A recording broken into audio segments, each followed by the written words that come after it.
അസ്സലാമു അലൈക്കും വറഹ്മത്തുള്ളാഹി. ഞങ്ങളിപ്പോൾ അറഫ മൈതാനിയിലാണ്. അറഫ മൈതാനിയിലെ ജബലു റഹ്മക്ക് മുകളിൽ അല്ലെങ്കിൽ ജബലു തോബക്ക് മുകളിൽ ഹബീബായ മുത്തുനബി സല്ലല്ലാഹു അലൈഹി വസല്ലം വിടവാങ്ങൽ പ്രഭാഷണം നടത്തിയ ആ സ്ഥലത്താണുള്ളത്. ഇവിടെ ഒരേ വഴി ഉണ്ടായിട്ടുള്ളൂ കയറാനും ഇറങ്ങാനൊക്കെ. ഇപ്പോൾ ഇത് ഇറങ്ങാനുള്ള ഒരു വഴിയാണ്. എൻ്റെ ബാക്കിൽ കാണുന്ന ഈ വഴി ഇറങ്ങാനുള്ള വഴി മാത്രമാണ്. പണ്ട് ഇതിലൂടെ കയറാനും ഇറങ്ങാനും പറ്റിയത് 4 മാസങ്ങൾക്ക് മുമ്പ്. ഇപ്പോൾ കയറാൻ വേറെ വഴിയും ഇറങ്ങാൻ വേറെ വഴിയാണ്. ഇപ്പോൾ കയറാനുള്ള വഴിയൊക്കെ വളരെ സിമ്പിളാക്കിയിട്ടുണ്ട്, ആർക്കും കയറാൻ പറ്റുന്ന രൂപത്തിൽ. ഇറങ്ങാനുള്ള വഴി പഴയ പോലെ തന്നെയാണ് അല്ലേ?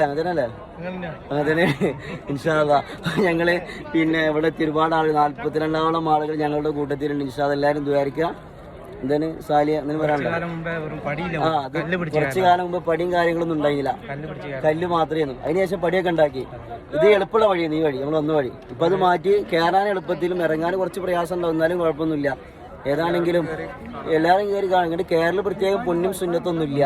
പിന്നെ എന്താണ് ഇത് ഹബീബായ മുത്തുനബി തങ്ങൾ കയറി എന്നുള്ള ആ ശ്രേഷ്ഠത സല്ലല്ലാഹു അലൈഹി വസല്ലം ഉണ്ട് എന്ന് മാത്രം. ഇൻഷാ അല്ലാഹ്. അപ്പോൾ കയറാൻ കഴിയുന്നവർ മാത്രം ഇവിടെ കയറുക. ഓക്കെ, ഇൻഷാ അല്ലാഹ്.